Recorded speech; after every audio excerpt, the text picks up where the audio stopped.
ഒരാഴ്ചക്കുള്ളിൽ ഞാൻ കേന്ദ്രമന്ത്രിയെ കാണുമെന്നും ആരോഗ്യമന്ത്രി ഇന്നലെ പറഞ്ഞിരുന്നു. പക്ഷെ നമ്മൾ രാത്രി കേൾക്കുന്ന വാർത്ത ആരോഗ്യമന്ത്രി ഇന്ന് വെളുപ്പിനുള്ള ആദ്യത്തെ ഫ്ലൈറ്റിൽ തന്നെ ഡൽഹിയിലേക്ക് പോകുന്നു. കേന്ദ്ര ആരോഗ്യമന്ത്രിയുമായി ചർച്ച നടത്തുന്നു, കേരളത്തിന്റെ വിഹിതം ചോദിക്കുന്നു എന്നൊക്കെയാണ് ഇന്നലെ മുതൽ മാധ്യമങ്ങളും മറ്റെല്ലാ ആളുകളും റിപ്പോർട്ട് ചെയ്ത് തുടങ്ങിയത്. ഇന്ന് രാവിലെയും അത്തരത്തിൽ തന്നെയായിരുന്നു കാര്യങ്ങൾ അവതരിപ്പിച്ചിരുന്നത്. പക്ഷെ ഇപ്പോൾ നമുക്ക് വാർത്തകൾ വരുന്നു, കേന്ദ്രമന്ത്രി ഡൽഹിയിൽ പോയത് അതിനായിരുന്നില്ല, മറിച്ച് ക്യൂബയിൽ നിന്ന് ക്യൂബൻ ഉപപ്രധാനമന്ത്രിയുടെ നേതൃത്വത്തിലുള്ള ഒരു സംഘം എത്തുന്നുണ്ട്. ആ സംഘത്തെ സ്വീകരിക്കാനാണ് കേന്ദ്രമന്ത്രി പോയിരിക്കുന്നത്. കൂട്ടത്തിൽ ആരോഗ്യമന്ത്രി ബഹുമാനപ്പെട്ട വീണ ജോർജ്, സംസ്ഥാനത്തെ ആരോഗ്യമന്ത്രി, ഇന്ന് ഡൽഹിയിൽ പോയത് ക്യൂബയിൽ നിന്നെത്തുന്ന ഉപപ്രധാനമന്ത്രി അടക്കമുള്ള സംഘത്തെ സ്വീകരിക്കാനാണ് പോയിരിക്കുന്നത്. കൂട്ടത്തിൽ കേന്ദ്ര ആരോഗ്യമന്ത്രിയെ കാണാൻ പറ്റിയാൽ കാണും. അപ്പോയിന്റ്മെന്റ് ഒന്നും കിട്ടിയിട്ടില്ല, അങ്ങനെ ചോദിച്ചിട്ടുമില്ല. അവിടെ ചെന്ന വഴിക്ക് അങ്ങനെ കാണാൻ പറ്റിയാൽ കാണും, പറ്റിയില്ലെങ്കിൽ നിവേദനം അവിടെ കൊടുത്തിട്ട് വരും. ഇതാണ് ആരോഗ്യമന്ത്രി ഇപ്പോൾ ഡൽഹിയിൽ നടത്തിയിരിക്കുന്ന ഒരു വാർത്താ സമ്മേളനത്തിൽ അറിയിച്ചത്. അപ്പോൾ കേരളത്തിലെ ജനങ്ങളെ പറ്റിക്കുമായിരുന്നു. രാവിലെ മുതൽ നമ്മളോട് എല്ലാവരോടും ചോദിച്ചെന്താണ്, നമ്മുടെ ആരോഗ്യമന്ത്രി കേന്ദ്രത്തിൽ പോയത് നിങ്ങൾക്ക് പ്രതീക്ഷയുണ്ടോ?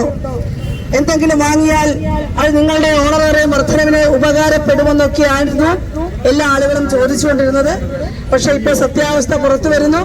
ആരോഗ്യമന്ത്രി പോയത് അതിനല്ല, മറിച്ച് കേരളത്തിലെ ജനതയെ പറ്റിക്കുകയായിരുന്നു എന്നുള്ള യാഥാർത്ഥ്യമാണ് ഇപ്പോൾ പുറത്തു വന്നിരിക്കുന്നത്. പ്രിയമുള്ളവരെ, നമ്മൾ ഈ സമരം തുടങ്ങിയ കാലം മുതൽ നമ്മൾ ഇത്തരത്തിൽ ധാരാളം കാര്യങ്ങൾ കേൾക്കുന്നുണ്ട്. ഇന്നലെ ചർച്ചയിലും ഏതൊക്കെ ഔദ്യോഗിക രേഖകളുണ്ടോ അതെല്ലാം നമ്മൾ കാണിക്കുമ്പോൾ പറയുന്നത് ഇത് നടപ്പിലാക്കിയിട്ടില്ല. ബംഗാളിൽ 5 ലക്ഷം രൂപ കൊടുക്കുന്നു, അത് കൊടുത്തു തുടങ്ങിയിട്ടില്ല. സിക്കിമിൽ 10,000 രൂപ കൊടുക്കുന്നു, അത് കൊടുത്തു തുടങ്ങിയിട്ടില്ല. അപ്പൊ എന്തിനൊക്കെ ഔദ്യോഗിക ഉത്തരവുണ്ടോ അതൊന്നും ചെയ്തിട്ടില്ല. ഇവിടെ പ്രകടന പത്രികയിൽ 700 രൂപ ആശാവർക്കർമാർക്ക് അടക്കം നൽകുമെന്ന് പറയുമ്പോൾ നിങ്ങൾ പ്രകടന പത്രിക ശരിക്കും വായിക്കാത്തതുകൊണ്ടാണെന്ന് പറയുന്നു. ഇങ്ങനെ രേഖാമൂലം അച്ചടിച്ചു വെച്ചിരിക്കുന്ന കാര്യങ്ങളെ കുറിച്ച് ചോദിക്കുമ്പോൾ അതെല്ലാം നമുക്കുണ്ടായ തെറ്റിദ്ധാരണയാണ്. സമരസമിതി തെറ്റിദ്ധരിക്കപ്പെട്ടിരിക്കുന്നു എന്ന നിലയിൽ അവതരിപ്പിക്കുകയും രേഖകളില്ലാത്ത വസ്തുതകളില്ലാത്ത കാര്യങ്ങളൊക്കെ വളരെ കൃത്യമാണെന്ന് നമ്മളെ ബോധ്യപ്പെടുത്താൻ ചെയ്തിരിക്കുന്നു. അപ്പോൾ ഇതെന്തൊരു കാപട്യമാണ്. അപ്പോൾ ഇന്ന് രാവിലെ ഈ ഡൽഹിയിലേക്ക് പോയി എന്ന് പറയുന്നതും എന്തിനാണ് അങ്ങനെ പറയുന്നത്? നമ്മുടെ ആരോഗ്യമന്ത്രി പറഞ്ഞാൽ പോരെ, ഒരു ക്യൂബൻ സംഘത്തെ വരുന്നു എന്നാണ് ക്യാൻസർ ട്രീറ്റ്മെന്റുമായി ബന്ധപ്പെട്ട് മറ്റു ചില ആരോഗ്യ വിഷയങ്ങളുമായി ചർച്ച ചെയ്യാനാണെന്നാണ് ഇപ്പൊ പറയുന്നത് മന്ത്രി. ഇവിടെ മലബാർ ക്യാൻസർ സെന്ററുമായി ചേർന്നുകൊണ്ട് ക്യാൻസർ രംഗത്ത് എന്തൊക്കെയോ പരീക്ഷണങ്ങൾ നടത്താൻ പോകുന്നു. നടക്കട്ടെ, കൊള്ളാം, അത് പറഞ്ഞാൽ പോരെ.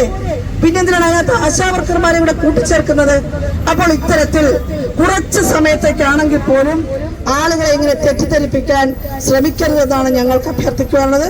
പ്രിയമുള്ള ആരോഗ്യമന്ത്രി, ഞങ്ങൾക്ക് വളരെയധികം അഭ്യർത്ഥന ഞങ്ങൾക്ക് അങ്ങയുടെ മുമ്പാകെ വെക്കാൻ ഉണ്ട്. അതോടൊപ്പം സംസ്ഥാന സർക്കാരിന്റെ മുമ്പാകെയും. ഇന്ന് 39ാമത്തെ ദിവസം ഇവിടെ ഞങ്ങളുടെ നേതാക്കളടക്കം 3 പേർ ഇവിടെ അനിശ്ചിതകാല നിരാഹാര സമരത്തിലേക്ക് പ്രവേശിച്ചിരിക്കുകയാണ്. ഞങ്ങളെ സംബന്ധിച്ച് ഈ സംസ്ഥാന സർക്കാർ ഞങ്ങൾ ഉന്നയിച്ചിരിക്കുന്ന മുഴുവൻ ഡിമാൻഡുകളും അത് പരിഹരിച്ച് അംഗീകരിക്കണമെന്ന് തന്നെയാണ് ഞങ്ങൾ ആഗ്രഹിക്കുന്നത്. അതാണ് ഞങ്ങളുടെ ലക്ഷ്യവും. ആ ലക്ഷ്യത്തിൽ നിന്ന് 1 ഇഞ്ച് ഞങ്ങൾ പുറകോട്ടില്ല. മറിച്ച് ഞങ്ങളെങ്ങനെ തെറ്റിദ്ധരിപ്പിക്കാൻ, കേരളത്തിന്റെ പൊതുസമൂഹത്തെ, മാധ്യമ പ്രവർത്തകരെ അടക്കം തെറ്റിദ്ധരിപ്പിക്കാൻ നടത്തുന്ന ശ്രമങ്ങൾ ദയവായി അവസാനിപ്പിക്കണമെന്ന് മാത്രമാണ് ഞങ്ങൾക്ക് അഭ്യർത്ഥിക്കാനുള്ളത്.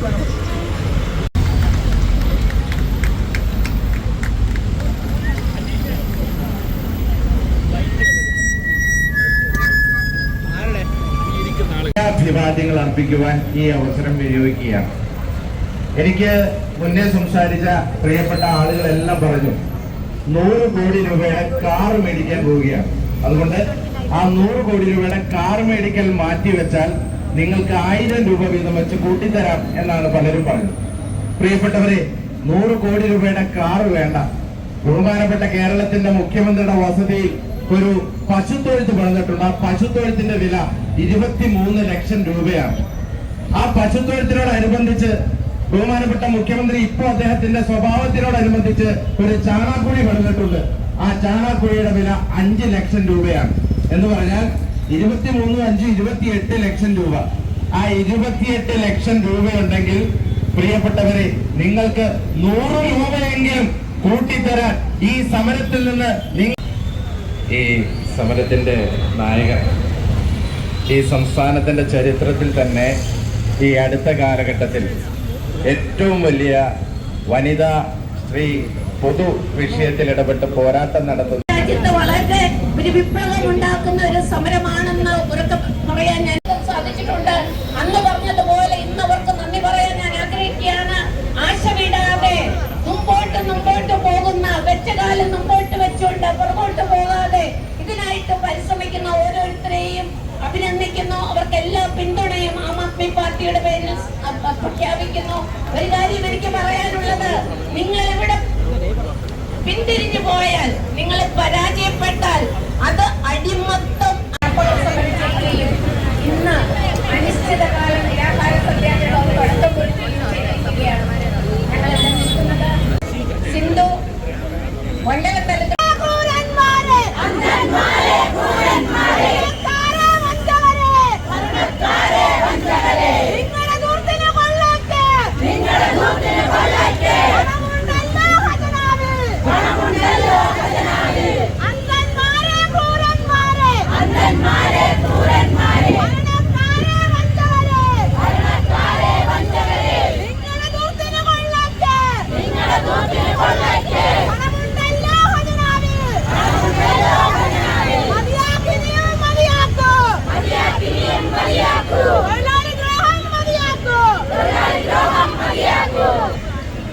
അഭിവാദ്യങ്ങൾ അർപ്പിക്കുവാൻ ഈ അവസരം വിനിയോഗിക്കുകയാണ്. എനിക്ക് മുന്നേ സംസാരിച്ച പ്രിയപ്പെട്ട ആളുകളെല്ലാം പറഞ്ഞു 100 കോടി രൂപയുടെ കാർ മേടിക്കാൻ